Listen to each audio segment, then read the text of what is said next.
Welcome to the Analytic Christian, where we explore topics in Christian philosophy and theology. Tonight is a very special occasion because my wife is joining me. My wife is the lady on the far right there. That's Shaylin Hampton.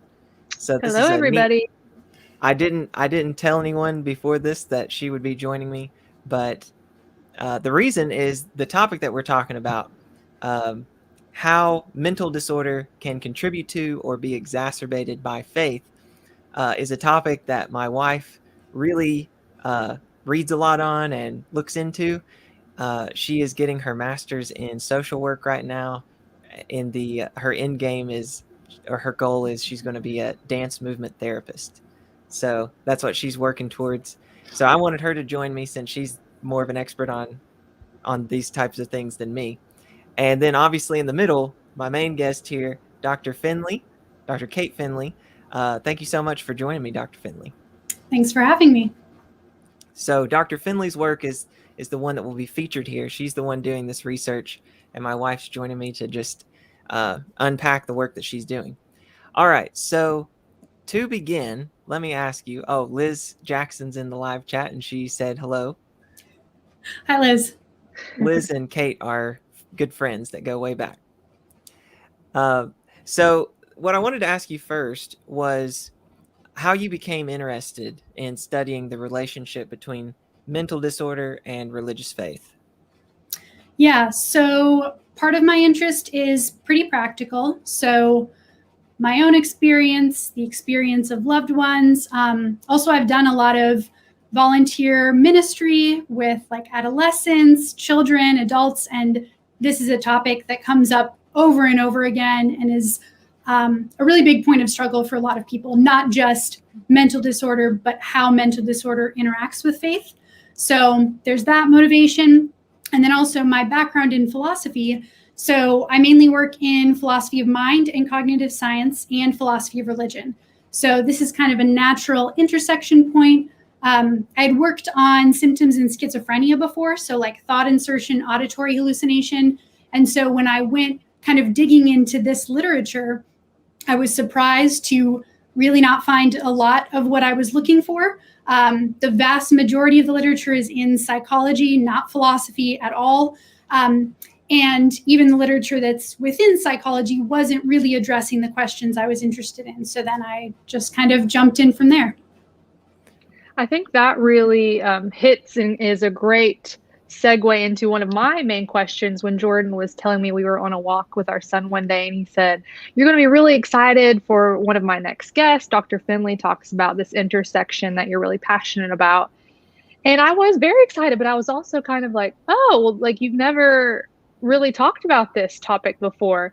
So I wanted to hear from you, Dr. Finley, about why you think Jordan's listeners should be interested in this topic. That may not be something that, these philosophers or apologists or whatever they may label themselves as, why they should be particularly interested in this topic.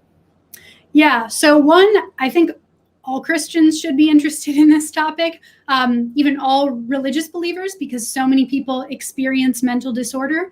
And for a large chunk of people who experience mental disorder and for whom their religious beliefs are really important parts of their identity, there's likely a lot of interaction there. And one thing that I've found just in doing the studies I've done is there's such a hunger out there for work that addresses this intersection point. So I do think that all Christians should learn a lot more about this and be interested in this.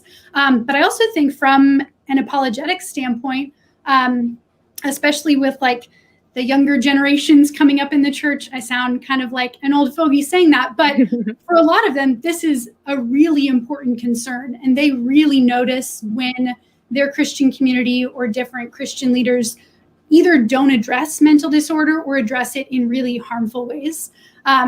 So I think there's like many layers of reasons for why people should be interested, and just even the fact that it's very underexplored and underaddressed. All the more reason to kind of get more eyes on this topic and get more people thinking about this topic. Yeah, I love that. Excellent. So you're actually doing a research project And I wanted you to just describe for us what the focus of your work on the relationship between mental disorder and faith is. Yeah, definitely. So could you pull up my first slide for me? Yes. Thank you. And I'll switch. My screen share function is not really cooperating. Okay, so next slide. Yeah, so to talk about what I'm most interested in, it helps to just briefly kind of ground it in what most of the literature to date has focused on. So like I said, vast majority of this literature is in psychology, not philosophy, with the exception of a couple people I'll mention later. But so this literature, one big focus is negative interactions between mental disorder and faith. So either the negative impact of mental disorder on faith. So for example, my experience of depression undermines my trust in God, right? Or the other direction, negative impact of faith on mental disorder. So my religious beliefs exacerbate my anxiety, as one example. Or if it does focus on any positive interaction, it's almost always positive impact of religious faith on mental disorder.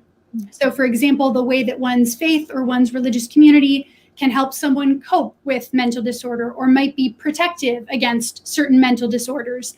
And that's all great. But what I'm most interested in is focusing on the potential positive impact of experiences of mental disorder on religious faith. So that's my primary focus. That's why the green arrow is a little bit darker here, the positive impact of mental disorder on religious faith. And then also, so the student that I was working with last summer on this research project, she was really interested in exploring this specific facet of the negative interaction. So specifically the negative impact of religiously grounded individual and communal beliefs on, or of mental disorder on people's experiences of mental disorder. So she was really interested in addressing that component. So we built that into our study as well. And we ended up getting some really interesting results about both. So I'm really glad she was interested in that facet of it and wanted us to explore it. So that's kind of the main question I'm interested in. And then next slide. So a couple caveats here that are really important to mention when addressing this topic, and especially addressing the facets I'm interested in, this positive impact of mental disorder on faith. There are a lot of things that I'm not saying. So I'm not making any claims about God giving someone mental disorder. I'm not at all attempting to diminish or romanticize the suffering that often comes along with mental disorder. I'm also not blaming anybody for a lack of this positive impact or transformation. And also, I don't want to overly spiritualize mental disorder, right? Rather, where I'm coming from is just saying, okay, for those people who experience mental disorder, and right now my focus is on Christianity. So people who experience mental disorder and identify as Christian, those beliefs are an important part of who they are. How might some of their experiences as a result of their mental disorder possibly contribute positively to their religious faith? Not detracting from all the negatives that might come along with it. And again, not placing any sort of blame or expectation on people who, for very good reason, might not experience positive impact at all. So the view that I'm kind of building off of that really kind of captures some of these caveats and avoids some of these pitfalls is Tasia Scruton. So she has some really important work that talks about mental disorder as potentially transformative in a religious context. So she distinguishes this view from these two other dominant views where mental disorder is overly spiritualized and seen as either a spiritual disease. So you have depression because you're sinning or you don't trust God enough, right? Or it's spiritual warfare. Or on the other hand, over spiritualizing it, but then seeing mental disorder as a sign of spiritual health. So like dark night of the soul type thing. She's saying, okay, there are really big disadvantages to both of those views. Instead, I'm going to carve out this space where we're not thinking of mental disorder as inherently positive or negative, but we are recognizing these ways in which it can bring about transformation or it can have these positive effects on people. And so I'm kind of building off of that view and then digging more into some of the specifics. So this view is really helpful because I think it's much more accurate than those other views, right? So it's better able to account for a broader range of experiences. I think it's also better able to integrate multiple levels of explanation. So mainly biological levels of explanation and theological levels of explanation. And then it can also open up conceptual space. So one thing I'll mention more later, but one thing that's really interesting about mental disorders specifically is people's beliefs about mental disorder have a really big impact, not only on how they understand mental disorder, but on how they experience it. And so there's kind of this twofold benefit to this view where I think it's more accurate, but by people being exposed to or having this sort of conceptual framework available to them where their disorder is potentially transformative, that actually can make it more likely that they might experience it as potentially transformative. So kind of with all of that, what I specifically focused on in this first study last summer is like digging more into the details here. So with mental disorder, which symptoms are most often involved in this positive or negative interaction? Which components of faith are most involved in this positive or negative interaction? So I mainly looked at kind of belief-related components, emotion-related components, and then action-oriented or motivational components. And then lastly, what external influences or mediators are involved in either enabling and encouraging this positive interaction or potentially contributing to this negative interaction. So that's kind of like a big picture view of what I'm focused on. Okay, there was a lot packed in there. Yeah. It sounds, based on the dark green spot and the dark red spot, is that tracking with what your emphasis is on? I know you said the dark green was, so the impact mental disorder has on religious faith, but are you also looking at religious faith's impact on mental disorder?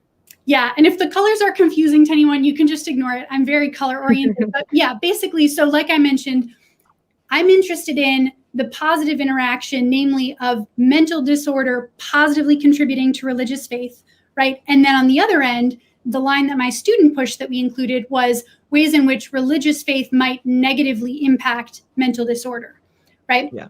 So there's one thing that I did have to learn as a philosopher, though, doing this research is like, I was really intense on wanting to build in kind of these directions of causality to what we did.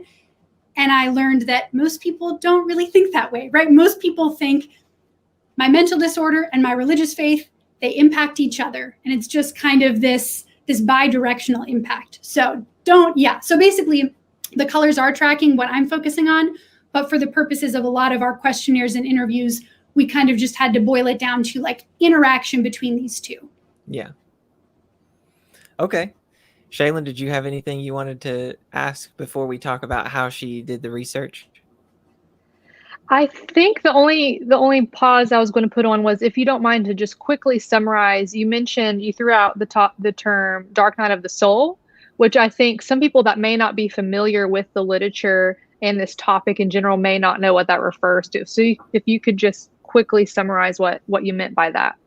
Yeah, good. So definitely not an expert on dark night of the soul, but the basic idea, and one big figure that this has been associated with recently is Mother Teresa. And a bunch of her journals were found after her death where she had basically talked about years and years of spiritual dryness, experiences that many would label as symptoms of mental disorder, just this deep depression and sense of separation from God, which a lot of people find surprising because she's often held up as this exemplar in Christianity. But the idea here being, God might have been bringing Mother Teresa through this dark night of the soul, this experience of deep depression, sense of separation from God, in order to ultimately bring her to a higher level, have her, ultimately be in a stronger, closer relationship with God. So kind of the fact that she experienced this is, in a sense, a sign of how close she was to God and how faithful of a Christian she was. And it's also kind of used, or people think it's used as this tool to bring people to be closer to God. So if I'm understanding your point correctly, it's the traditional approach would be either people suggesting that mental disorder and things are a curse from God, or mental disorder and things related are like this gift from God, and you're trying to kind of separate yourself from those two extremes. Yeah, definitely. And one thing to add here, so Scruton specifically mentions those two that you just summarized, but I also want to add another view. So those two views are kind of examples of people over spiritualizing, kind of taking a mental disorder and saying, we're just reducing it to the spiritual level. But there's another view where people just reduce it purely to the biological level within Christian circles as well, where they say, you know, I might be religious, that's important, but my mental disorder is a completely separate thing. There's no overlap. So what I want with this potentially transformative view is to ultimately, one, not go to either of those two kind of spiritualized extremes, but also build in or kind of take together this integrated view of the biological components as well as the theological components. Great. That helps clarify a lot. And I think that's a really noble goal in this field. Yeah, it seems like a good middle ground that takes, just seeks a good middle ground. Okay, so now, like we mentioned at the beginning, you're actually doing this research. So I want to hear how you did it. How did you conduct your research? Yeah, so if you could go to my next slide, please. Okay, so a lot of text on this slide. Most important stuff is in yellow. So there are basically 3 studies. It's been a lot of work. So the last study took place, or the first study took place last summer, and then I'm running 2 studies this summer. So first, generally, and this applies to all of our studies, we did it through, so this is the empirical component of the research, right? So normally in philosophical research, what people do is they read a lot and they talk a lot about their ideas. So I'm definitely doing some of that, but then this is some like on the ground empirical research. So our research was done through short answer questionnaires and interviews with participants. One thing also to say about our approach, so we use this framework called the RDoC framework. Basically, the upshot is that it's much more focused at the level of categorizing by symptoms of mental disorder rather than mental disorders. So one thing that's been helpful here is, you know, for example, someone who is diagnosed with having bipolar disorder, who's diagnosed with having generalized anxiety disorder, they have 2 different mental disorders, but they might experience some of the very same symptoms. So focusing and asking people about their symptoms enabled us to get kind of a greater level of specificity in our ability to kind of recognize patterns across participants. And then a last thing kind of generally is the way we sort of, or the screeners we had for our participants was that they self-reported as having experienced prolonged symptoms of mental disorder. The vast majority of them identified as also having been professionally diagnosed with a mental disorder. And then they had to have had substantial contact with Christianity. So again, most of them identified currently as Christian, but we also had participants who maybe were not currently Christian, but they had had substantial association with Christianity in their past, and that was very much woven into their view of mental disorder. Okay, so now with these 3 studies, so the study last summer, which is mostly what I'll talk about in the results section, but that was qualitative. So we were mostly focused on looking at the text of people's answers on their questionnaires and their interviews and like analyzing those and trying to pull out qualitative insights. And then it was also very exploratory. So like I mentioned, because there really wasn't much empirical research in this space, we were kind of just casting a really wide net to kind of see where the interesting interactions or interesting patterns were. So, right, we were mainly asking people about how they thought about and how they experienced interactions between mental disorder and faith. And then just to briefly mention the other 2 studies, because they're kind of interestingly connected, but I'm currently finishing up running them right now, so I won't say a whole lot in detail about them. But so one study, so I have 4 students working with me this summer. So this second study is run with one of my students, and it's focusing on these questions specifically in adolescents and those involved in adolescent ministry. So how they experience the interaction between their mental health and their faith, and then especially how this is mediated by like practical approaches and experiences in church, in youth group. And then a third study, which is kind of building off results from the first, is a longitudinal study. So we're having people fill out kind of successive questionnaires over time. And a lot of what we're looking at there is kind of testing whether if we present people with different conceptual frameworks, so we present people with different ways of understanding mental disorder and faith through narratives, so through stories of real people who have experienced these things, what, if any, effect that has on their own views and experience. And part of what prompted this third study was one really interesting result of the first study, which is that, okay, so we asked people in 2 different big sections on our questionnaire, have you experienced positive interactions? Tell us about it. Have you experienced negative interactions? Tell us about it. It's more detailed than that. But one really interesting result was we got a very sharp split between participants where some said, yes, I have experienced positive effects. Let me tell you about it. And some people not only said, no, I haven't experienced positive effects, but they very much went out of their way to tell us things like, I think you made an error on this part of the questionnaire. Like, I don't really understand what you're asking as far as positive effects of mental disorder on faith. Like, a lot of them really could not wrap their head around the question. And a lot of them said some version of like, this is the first time I've ever thought about that question. And I really understand where they're coming from. And what their responses there kind of signaled to me was there was a lack of conceptual space in their mind for even entertaining the idea that their mental disorder might have a positive impact on their faith. So part of what I was really interested in doing in this third study is like, okay, what if we can somehow present them with this conceptual framework, right? And on a study, most people don't want to read like an excerpt from a philosophy paper. So let's present it through narratives and stories that are gripping to people and see if that kind of opens up the conceptual space for them at all.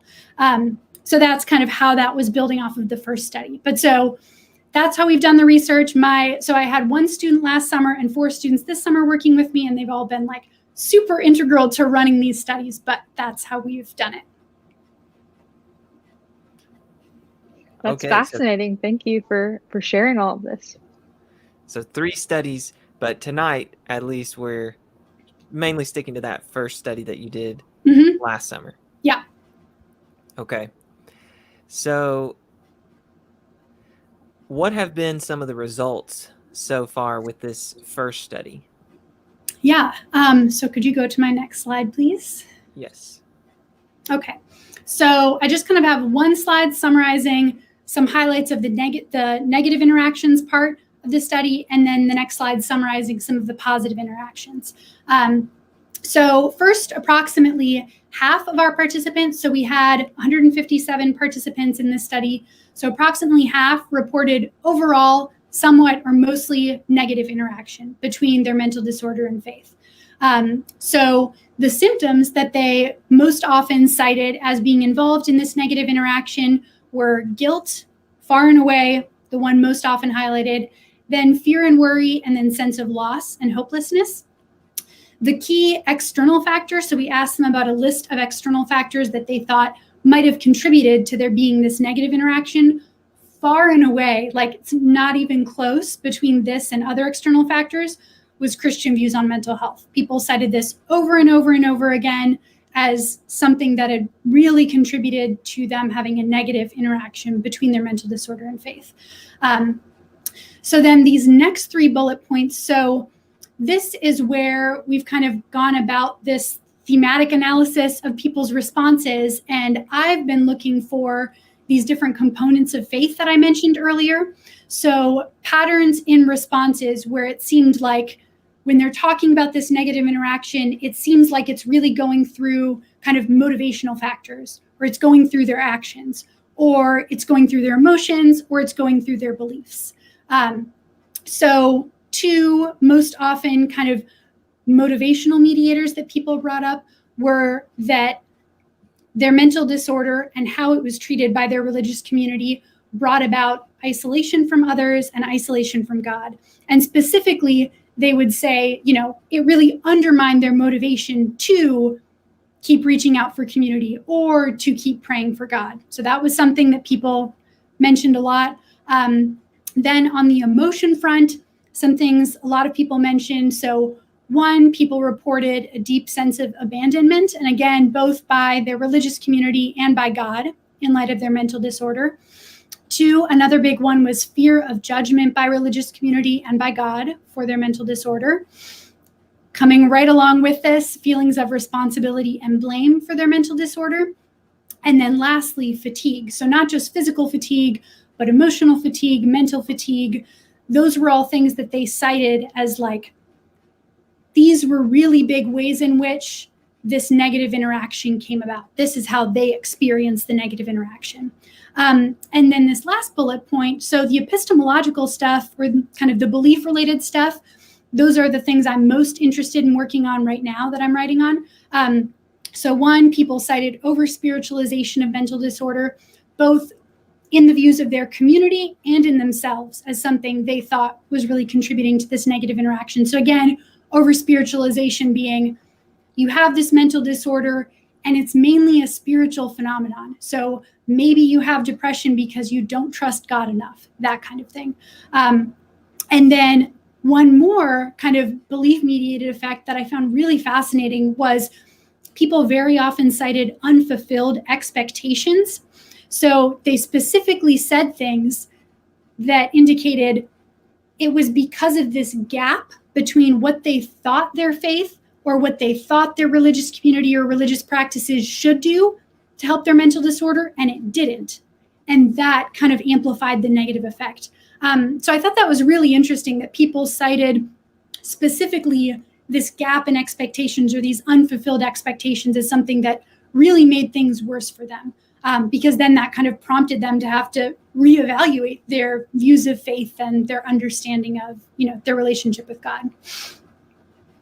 So I have one question real quick. If that, with the results in terms of symptoms, I wonder, were these all self-described symptoms, or was there any sort of, I know like in the psychological realm, there's a large distinction, a movement to make the distinction that often isn't made in culture between guilt and shame.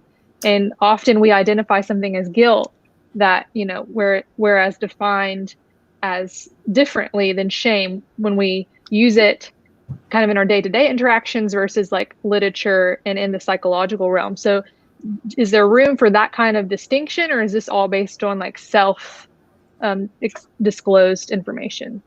Yeah, so that's a really interesting question. We basically just went off of the RDoC framework. So they have a list of a lot of symptoms that, lots of psychiatrists and psychologists have worked on. And so we basically just went off of their list and the way that they worded it. So we just asked about guilt. We didn't ask about shame because I don't think that showed up on their specific list. But yeah, I think that's a really interesting question, and especially in the religious realm. Yeah, I know some philosophers, Megan Page and Allison Thornton, they're working on kind of this topic. So like shame and guilt and the relationship in the religious realm. So I think that's really interesting. So basically looking at participants' responses, we stuck to the fact that they were explicitly speaking about guilt, but it's definitely very possible that some of what they were talking about would actually fit under shame. But you're right, colloquially, we just don't often really make this distinction. Thanks for clearing that up. All right, so this is the negative interaction, and it's just so sad to me that approximately 1/2 of the participants had this negative interaction. So we need to be doing whatever we can to help these people. Okay, now I want to shift to the positive interaction. What was the positive interaction? And this was, before I shift, it was clear based on that question on the right that it's the impact that their religious experience is having on their mental disorder. I guess what symptoms it's causing in them, or how it's affecting the mental disorder. So, but the next one, the positive impacts, goes the other way around. It's the mental disorder impacting their religious beliefs, right? Yeah, and just to kind of reiterate too, so these are the ways we phrase the questions because those are the questions we were interested in, but the vast majority of participants just took us to be saying, how do these interact? So they really didn't they didn't differentiate between kind of the directions of causality. They just took us to be asking about negative interactions and then positive interactions. Mm-hmm. Some of them picked up on the direction of causality, and we were able to kind of tell by their responses. But yeah. Okay. So let's talk about that positive interaction now. All right. So this was kind of surprising in a good way to me. Over a third of participants reported overall somewhat or mostly positive interactions between their mental disorder and faith. So the symptoms most often involved here were depression, anxiety, fear and worry, guilt, and a sense of loss and hopelessness. So obviously some overlap with symptoms that people experience negatively, which I think just speaks to the fact that there were definitely, between the positive and negative interactions, there were some symptoms that showed up more or less often, but there was a lot of overlap, meaning that it maybe wasn't due to the symptom itself that caused this positive or negative interaction, right? It was more about, for many reasons, why they were experiencing it differently. So that's where kind of the external factors and mediators come in. But one that really surprised me in how often it came up was sense of loss and hopelessness. People cited this very often when they were talking specifically about, like, how did it contribute positively? So questions like, how did your sense of loss and hopelessness contribute positively to your faith? A lot of people gave us answers there and felt that they had experienced that. So the key external factors that people highlighted here were communal support, relationship with God, and professional treatment. So these were things that people cited as, like, I've experienced this positive relationship. These are the factors that I think have played a big role in enabling that positive interaction. So then on to these kind of mediators or components of faith. So motivational, increased religious habits. So a lot of people said things like, my mental disorder caused me to try to develop a better habit of prayer, or, reach out to religious community, both religious and non-religious community. Also, something people mentioned a lot was it increased their sense of purpose and meaning, it's really interesting. So some of these results are, like, mirrored in various ways by literature and psychology that looks at, in a non-religious way, potential benefits of mental disorder. And this is one that shows up there too, where with different mental disorders, some people experience a greater sense of purpose and meaning than people in the general population. So I find that really interesting. So then some of the affective components, so increased sense of empathy, connection to others, far and away one most often cited by people, increase their sense of gratitude, increase their sense of reliance on God, increase their sense of God's presence. And a lot of these are also things we're asking about in this third study that I'm running, and we're kind of replicating some of these effects and seeing that, people are often citing these as ways that their mental disorder contributed positively to their faith. And then last, these epistemological components. So one, people often cited that their mental disorder caused them to challenge or prompted them to reevaluate some of their beliefs. So specifically their beliefs on faith, self-sufficiency, and sinfulness. And their beliefs were challenged in a way that they ultimately found to be positive, right? They reevaluated these beliefs and ultimately thought that they came to a better view of these things. And then lastly, they thought it also deepened their sense of understanding, so of some other beliefs. So most often cited here were their beliefs about grace, suffering, and self-sacrifice. So those are some of the positive effects. And again, we have a nice little word cloud there generated from responses to that question. But yeah, again, I find, like, the epistemological effects most interesting here. Again, there's kind of some mirroring in the general psychological literature, not in the religious realm, where, there's some literature that suggests that people with depression have a set of more accurate views about themselves, right? They're more likely to accurately estimate their own intelligence or their own self-sufficiency. It's just that those views might be more accurate, but they're not very psychologically adaptive. So anyways, those are some of the positive effects. Shaylin, did you have anything you wanted to ask here? I don't think I have any follow-ups at this point. Just, again, I'm very fascinated to learn as you unload some of the further findings. Okay, so we started with this kind of research question, and you designed the studies, you've carried them out, and these were the results. So now I want to ask, what are some of the takeaways from the research so far? Yeah, so if you would go to my next slide, please.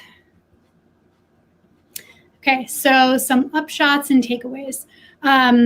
So something that I've written on, it's not yet published, but one thing that I'm taking away from this study is we now have some of the building blocks for a more detailed account of how people's experiences of mental disorders can be potentially transformative and contribute positively to their religious faith, right? So this study gave us a much more detailed understanding of the symptoms that are most often involved, the faith components that are most often involved, external factors, and some of these mediators. So basically, the takeaway from that is that, yes, mental disorder is potentially transformative, and here are some of the really specific ways we can kind of express that, or different data that we can point to of people's experiences of mental disorder as potentially transformative.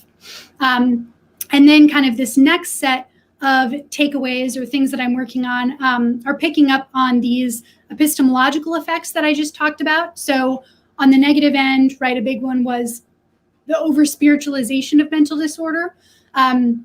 Here, I think one big takeaway is there's a need for a new account of mental disorder, which integrates biological and theological components. And again, it's really interesting to me that something like this doesn't exist, especially in the philosophical realm.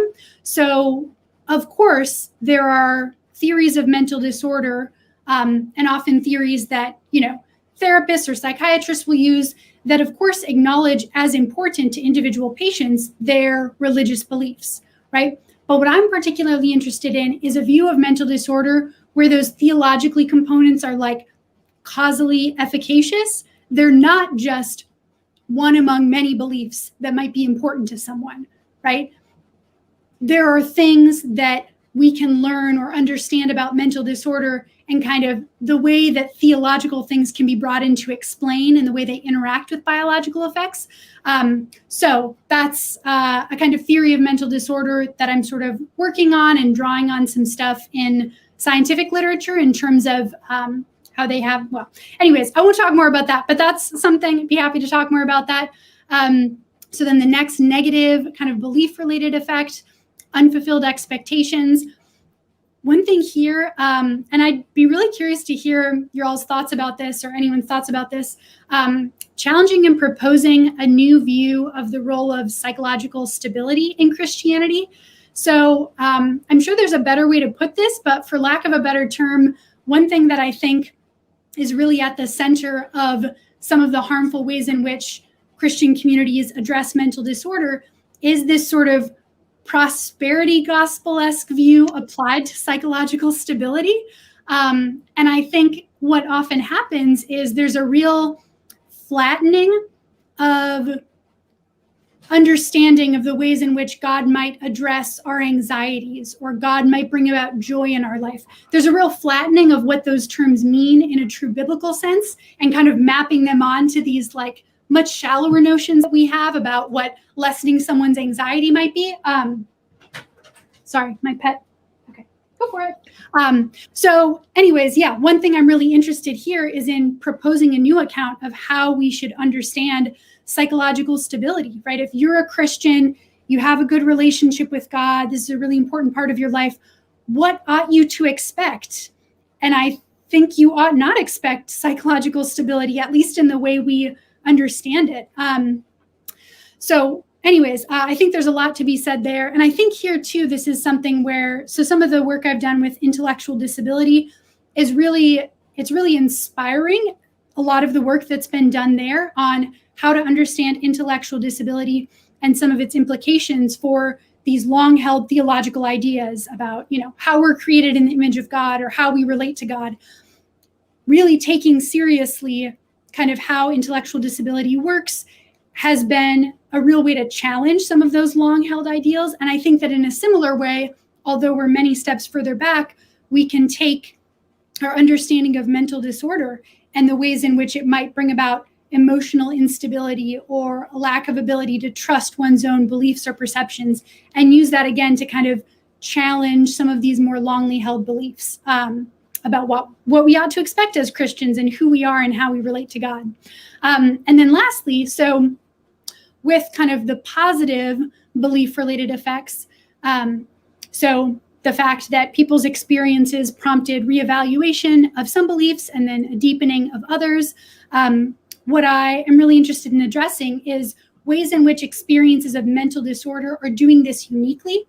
So, for example, ways in which they're doing it in a way that's different from, for example, other experiences of neurodiversity or other experiences of disability, like physical or intellectual disability, or other experiences of suffering. Because I think there are a lot of really interesting things about mental disorder and the way that it impacts people. The way it impacts your emotions, your perceptions, and kind of can really undermine at a basic level who you understand yourself to be. And obviously that can be really painful, but I think too, there are also some really unique resources there for understanding how it can impact people's beliefs. Okay, so those are some of the takeaways and kind of some of the ways I'm trying to address them in my own writing. I think that over-spiritualization point, that definitely hits home with at least me. So I would say within the circles that I've been involved in, which have been more charismatic, that has definitely been something that's heavily emphasized as a kind of like, you're in spiritual warfare, take your thoughts captive, that type of thing being suggested. And then if the disorder, if your anxiety isn't lessened or your depression, you're in it for a long time, then you can sometimes feel like people are looking at you like either, hey, doesn't he have enough faith? Things like that. I'm not saying every church I've been involved in is like that, but generally speaking, I feel like when help has been sought, that's the kind of answers that have typically been offered. I'm thinking of one book in particular. Shaylin may be able to help me with the title. Something have to about give me more Chainbreaker details or something. Oh yeah, well, yeah.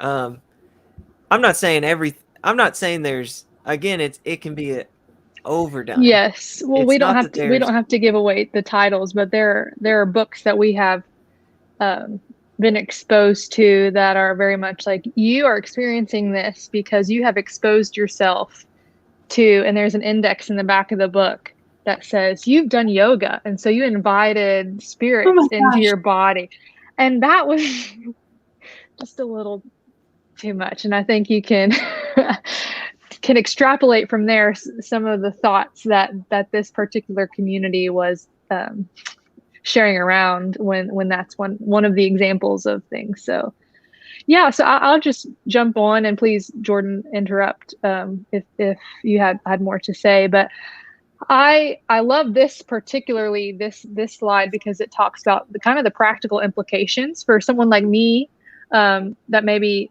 isn't a philosopher, or maybe even some of Jordan's followers that are philosophers but maybe not in this particular field. That like, okay, well, what are the practical implications for me, or even just as a believer or someone with a mental disorder? Like what relevance does your work have for me? Like why should I care? And these factors are so relevant because, I mean, just like we've seen in the past few weeks with Simone Biles, and everyone's talking about that situation. And also, I'm not sure what, if any, faith background she has. But on the other hand, there's a lot of talk in faith communities about deconstruction, or people that have left faith communities, or at least formalized ones, that are talking of deconstruction, basically like saying that they have been emotionally hurt in some way by some of these, as one of them, not just this. I mean, it could be sexual abuse or different types of abuses, but spiritual abuse is very common in some conversations recently. And your work is so timely in that it talks about, okay, what are some ways that we can practically address this? And the I especially the point that you talked about of like challenging the role of psychological stability. I was listening to a Bible Project podcast about the character of God, and they emphasized his there's a psalm, I believe, that talks about, basically alludes to God as a mother and like breastfeeding her child, and like the emotions that that brings out. And I don't know if it's just in Western Christianity, or if it's, unfortunately in just, this century or what, that we have very much made emotions like the enemy. And you're not allowed to be sad. You're not allowed to be like, that is antichrist. But that, like, Jesus wept. And there are so many emotional statements in the Bible. And so it's such a shame that, like you said, we've kind of turned the prosperity gospel into also like this emotional, like you shouldn't ever feel sad, but that's so harmful for so many different people. So I love these implications. Would And you say, sorry, would you no, go say ahead. that what you're offering someone is to see the positive and the negative interactions, and that potential, I guess, for moving toward, a positive type interaction? Or it seems like, yeah, you could move someone from one extreme, like challenge that extreme and move them closer to something that's more realistic. Their expectations are more realistic. Would you say that's what will help them? So I guess I don't want to make any like definitive statements about, how I want to move people, or I guess what I would say in response to what you said is sort of. So I guess one thing I would say is making people more aware of, especially the positive interactions. And again, I think not just aware of in like reading these PowerPoint slides or reading a paper, but like having more people exposed to the real life experiences of Christians who have experienced this positive interaction, that can, for some of them, like enable them to experience more of those positive interactions, right? It's sometimes, and I've seen this on the study, like it can cause people to reframe the way they previously thought about their symptoms, or it can cause people to focus their attention on different areas, right? There's a lot that happens with your beliefs about mental disorder and how it affects your experience. So I guess I would say, especially making people aware of, in a very specific way, about some of the positive interactions between mental disorder and faith can enable them to experience some of those positive interactions. But again, like I said earlier, I mean, there are plenty of people, I suspect, who may not in this life experience any positive interaction between their mental disorder and faith for good reason. And again, the point of a lot of this is not to say if they don't experience those positive interactions, there's something lacking there. Someone might have all the information in the world, and yet that might not happen. And so I think that part of what's an important takeaway from this as well is, like I said, understanding mental disorder in a more integrated way that integrates the biological components as like playing a real role and the theological components as playing a real role. And that can often do a lot to explain some of those situations where someone might not be able to, shift that much in how they're experiencing their disorder or how they're understanding things. Yeah. All right. Well, we're getting near the end here. So what are some of the future steps that you're going to be doing in your research? Yeah, so future steps, finishing up these 2 studies and then analyzing all of that. and finishing writing a couple of these papers that are on the last slide. Also, too, so one thing that I'm working on, so our local branch of NAMI, the National Alliance for Mental Illness, they're kind of the largest volunteer organized kind of grassroots mental illness organization. I'm working with them and kind of using some community engagement grants. And part of what we're starting to do and hoping to continue to do is like talking in churches and using some of their curriculum, and then also supplementing it not just with my research, but with more academic research in this space, and kind of bringing this to churches or more community spaces. Because like I mentioned, like I think there's both a lack of research in this area and the research that's there. There's a lack of trickle down and kind of awareness in the average everyday person who hasn't themselves like dug around and looked into this. And so that's part of what I'm really passionate about, is like actually talking about this and not just giving presentations, but I think like hosting discussions is really key, right? Because if you have somebody who maybe is coming in with this like very spiritualized view of mental disorder, if they maybe are just listening to a presentation that counteracts that view, they might just kind of tune it out. They might not attend, right? But if you host a space where there can be real discussion and disagreement and talking about, okay, you have this view where you think about depression as a spiritual disease. Why do you think that? What are kind of your reasons for thinking that, your justifications? What scriptural passages are you drawing on, and engaging with that? I think that that's where a lot of movement can happen. And that's what some of the few churches who have put a lot of resources into educating their congregation about this, those are the kinds of things that they're doing. So hopefully trying to like put more energy behind that and contributing to that as well.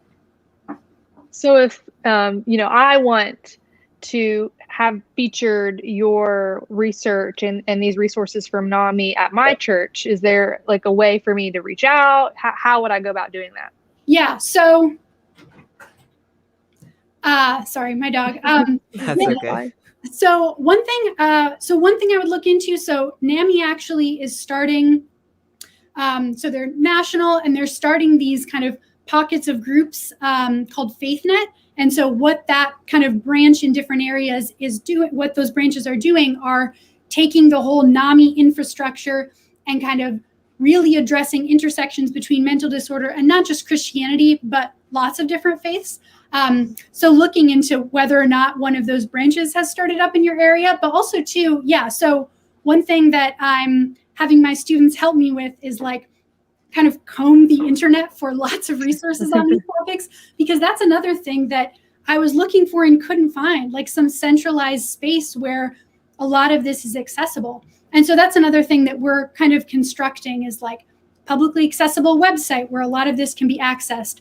And also too, so I'm definitely speaking at a couple churches on these kinds of topics. But even, like reaching out to me if you're interested in this, I could potentially hook you up with other people as well. But yeah, I think like hosting those discussions, and not even just bringing in academics, but like bringing in people like you who are studying this from a more practical perspective. I think the more Christian spaces and non-Christian spaces we can have hosting discussions about these things, the better, and the more progress can be made on it. That's great. All right. Well, I want to give some space for discussion here. So if you're watching this video and you've got a question for Dr. Finley, go ahead and type it in the live chat. Just put the word question at the beginning. There's already been a couple, so I am going to read those first. BDS asked, can mental disorder cause someone to have a harmful belief? How much should we attribute our beliefs to ourselves versus external factors like mental health?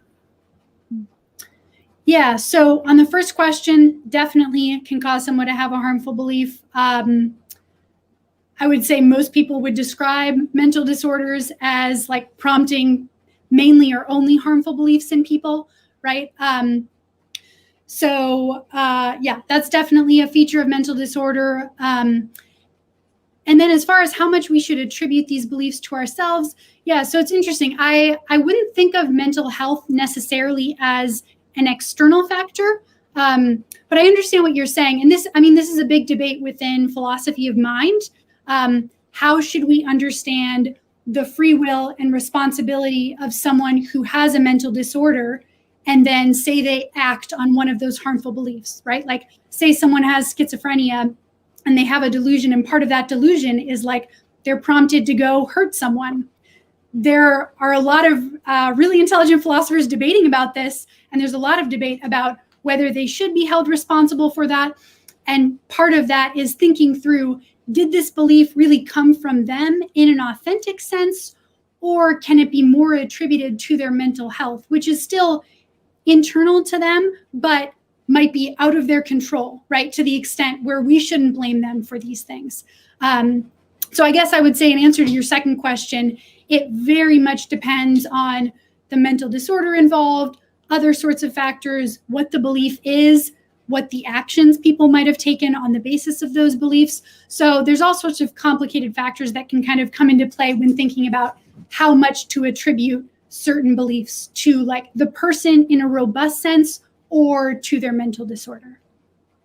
Would you say your research may even show the reverse, that perhaps you have a strong belief and it can exacerbate your mental health? I know I have personally witnessed people that have strong beliefs about, eternal security or some other different theological position. If this person firmly believes that you can lose your salvation, that has caused someone, some exacerbation of already existing mental disorder symptoms. Yeah, definitely. Right. And so that really maps onto what I mentioned as like one of the symptoms most often, or some of the symptoms most often involved in this negative interaction were like guilt and fear and worry. And people told stories like that, where they would cite some religious belief that they have and then talk about how it's sort of combined with their mental disorder. And so maybe their pre-existing propensity to anxiety and just kind of ratcheted it up. Mm-hmm. So I think a good way to think about beliefs here is beliefs are kind of like the currency of the mind in a sense. And so your mental disorder might contribute to you having certain beliefs. Your religion might contribute to you having certain beliefs, and they can affect each other and they can motivate actions. But yeah. All right, the next question comes from Tim. He asked, did you study autism? I would imagine that some people on the spectrum could probably say their autism has positive impact on their faith. I am one example. Yeah, definitely. So we didn't study autism. And in the sort of categorization that I mentioned earlier, and people disagree with me about this, but I would say in disorders, autism would maybe be classified more as potentially a cognitive disability as opposed to like a psychological disability, and all that to say that those are kind of the main mechanisms it operates on. So we didn't study autism, but there are some really interesting theologians who are studying autism kind of with an approach that maps onto what you're saying. So again, kind of looking at ways in which traits of people who are autistic can come in and challenge some of the ways that we've typically understood people and how they best relate to God, right? People who are autistic attesting to the fact that like, no, I don't feel like my autism is something that negative impacts me.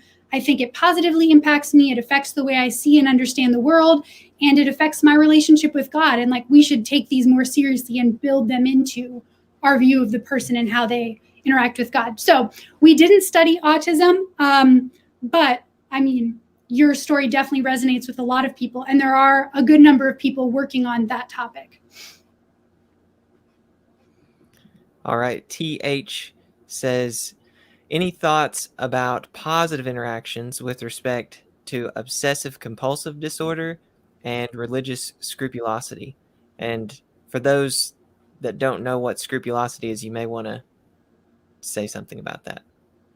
Well, I'd kind of be curious, maybe this wouldn't make sense with does this commenter have like certain examples of religious scrupulosity in mind that they're curious about? I would imagine, just from what I know about scrupulosity, I would imagine something like, as soon as the person, like the person's feeling the need to constantly pray, because pray for repentance, and so that might lead to a negative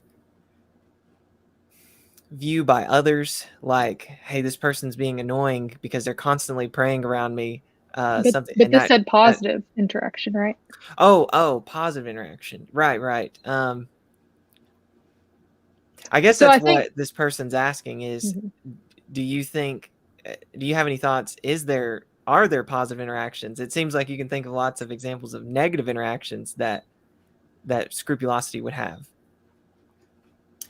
Yeah, so I mean, I guess I would say here, in terms of the responses that we got people both citing this specific interaction, so interaction between some symptoms of OCD and then it leading to a kind of religious scrupulosity. We got some people saying this happens and it's negative, and some people saying this happens and it's positive.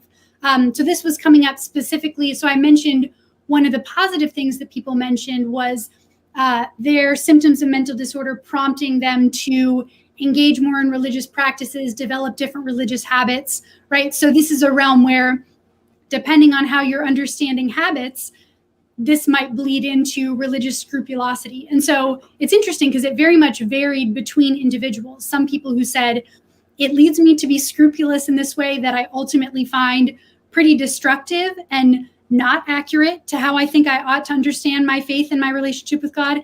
And some people who said, it's a little bit cumbersome sometimes, but it kind of gave me the kick in the pants that I needed, or kind of prompted me to engage with this in what some might see as a more obsessive way, but to them, they ultimately found it to be a positive contribution to their faith. But yeah, that's a really interesting question, because there's obviously a lot of potential connection there. All right, this looks like the last question we have. Where does the term over-spiritualization come from? Did Dr. Finley coin it? No, I didn't coin it. I wish I coined it, but no. I guess I can't associate it with one particular author. I've just seen it used a lot. Yeah, so I didn't coin it, but I've definitely seen it in a lot of the psychological literature. Yeah, and it's just basically expressing like overemphasizing the spiritual components in mental disorder, or kind of reducing it to the spiritual level and not giving enough weight to other factors. All right. It looks like we've got one last one, and this was a very generous super chat of $25. Thank you, Derek, for sending in that super chat. Derek says, wonderful work. Question, what is the sample size of your summer 2021 longitudinal study? Is sex, ethnicity, self-described mental disorders, religious beliefs distributed evenly among the study subjects? Yeah, so great question. One thing is, since this is a longitudinal study where we're asking people to fill out 6 different questionnaires and participate in an interview, we're putting in a lot of work to get participants. So right now, with our first couple of questionnaires, we have 450 people. And then by the end, people who have gone through the whole study so far, we're looking at around 60 so far. So that's the sample size right now. We're not completely done with the study yet. And then on your second question, so we're still analyzing the study, but as it looks right now, so sex is pretty evenly distributed, ethnicity not as evenly distributed despite our best efforts. The self-described mental disorders, there's a pretty broad range represented. Normally you would see a lot, so like the most common disorders you would see would be depression, bipolar disorder, generalized anxiety disorder. But beyond that, so there are some like that, but they're not an overwhelming percentage. So we have a lot of mental disorders represented, religious beliefs as well. So we have the questions we ask them about that. Basically, there is kind of an even split between Protestants, Catholics, and then within Protestants, like non-denominational Protestants, and then denominationally affiliated Protestants. So those are pretty evenly distributed. Ethnicity, not so much. I've tried to make our study more evenly distributed with respect to ethnicity, but that's not currently the case. And then that definitely will end up resulting in some limits to how widely we can apply our study results, right? Like both the sample size, but also the fact that it's not evenly distributed across some of these factors. So, yeah. All right. Well, that was the last question. Thank you again, Derek, for that super chat. I really appreciate it. Thank you so much, Dr. Finley, for joining me. And I really, this is a super, not only interesting topic, but a topic that needs to be discussed more. And I hope that this video gets viewed widely and it prompts more discussion. So thank you so much for coming on. Yeah, thanks so much for having me on. And I also would I'd be very happy and eager to talk to people who are interested in learning more about this or even want literature recommendations on the topic. So definitely reach out to me if that's something you'd be interested in. You can find Dr. Finley's website in the description of the video. And I think I saw on your website that there's a way your email address is on there. They can reach out to you from there. Yes. So, all right. Well, thank you all so much for watching, and we'll see you next time. Thanks.